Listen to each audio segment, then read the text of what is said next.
Good morning, You Can Heal family. Today we'll be reading Ecclesiastes chapter 8, Submit to Authority. How wonderful to be wise, to be able to analyze and interpret things. Wisdom lights up a person's face, softening its hardness. Obey the king because you have vowed before God to do this. Don't try to avoid doing your duty, and don't take a stand with those who plot evil. For the king will punish those who disobey him. Excuse me. The king's command is backed by great power. No one can resist or question it. Those who obey him will not be punished. Those who are wise will find a time and a way to do what is right. Yes, there is a time and a way for everything, even as people's troubles lie heavily upon them. Indeed, how can people avoid what they don't know is going to happen? None of us can hold back our spirit from departing. None of us has the power to prevent the day of our death. There is no escaping that obligation, that dark battle, and in the face of death, wickedness will certainly not rescue those who practice it. Inability to understand all God's doings. Verse 9. I have thought deeply about all that goes on here in the world, where people have the power to hurt each other. I have seen wicked people buried with honor. How strange that they were the very ones who frequented the temples and are praised, in the very city where they committed their crimes. When a crime is not punished, people will feel it is safe to do wrong. But even though a person sins 100 times and still lives a long time, I know that those who fear God will be better off. The wicked will never live long, good lives, for they do not fear God. Their days will never grow long like the evening shadows. And this is not all that is meaningless in our world. In this life, good people are often treated as though they were wicked, and wicked people are often treated as though they were good. This is so meaningless. So I recommend having fun, because there's nothing better for people to do in this world than to eat, drink, and enjoy life. That way, they will experience some happiness along with all the hard work God gives them. In my search for wisdom, I tried to observe everything that goes on all across the earth. I discovered that there is ceaseless activity day and night.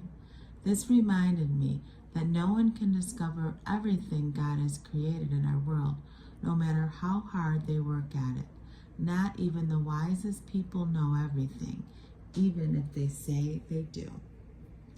Let's continue on to chapter 9. Judgment comes to all. This too I carefully explored. Even though the actions of godly and wise people are in God's hands, no one knows whether or not God will show them favor in this life. The same destiny ultimately awaits everyone, whether they are righteous or wicked, good or bad, ceremonially clean or unclean, religious or irreligious. Good people receive the same treatment as sinners, and people who take oaths are treated like people who don't. It seems so tragic that one fate comes to all. That is why people are not more careful to be good. Instead, they choose their own mad course, for they have no hope. There is nothing ahead but death anyway. There is hope only for the living, for as they say, it is better to be a live dog than a dead lion. The living at least know they will die, but the dead know nothing. They have no further reward, nor are they remembered. Whatever they did in their lifetime, loving, hating, envying, is all long gone. They no longer have a part in anything here on earth. So go ahead, eat your food and drink your wine, and with a happy heart, for God approves of this. Wear fine clothes with a dash of cologne. Enjoy life while you have it. Verse 9. Live happily with the woman you love through all the meaningless days of life that God has given you in this world. The wife God gives you is your reward for all your earthly toil. Whatever you do, do well. For when you go to the grave, there will be no work or planning or knowledge or wisdom. I have observed something else in this world of ours. The fastest runner doesn't always win the race, and the strongest warrior doesn't always win the battle. The wise are often poor, and the skillful are not necessarily wealthy. And those who are educated don't always lead successful lives. It is all decided by chance, by being at the right place at the right time. People can never predict when hard times might come. Like fish in a net or birds in a snare, people are often caught by sudden tragedy. Value of wisdom, verse 13. Here is another bit of wisdom that has impressed me as I have watched the way our world works. There was a small town with only a few people living in it, and a great king came with his army and besieged it. There was a poor, wise man living there who knew how to save the town, and so it was rescued. But afterward, no one thought any more about him.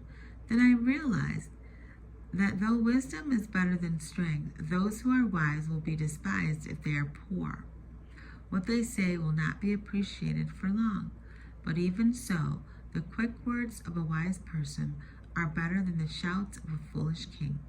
A wise person can overcome weapons of war, but one sinner can destroy much that is good. And that concludes our time of reading today. It looks like the next time we read, we'll finish the book of Ecclesiastes and then move on to the Song of Songs, the Song of Solomon. Thanks for listening, and always remember, true healing begins with self-love. Why? Because God is love, and Holy Spirit lives on the inside of you. Bye for now.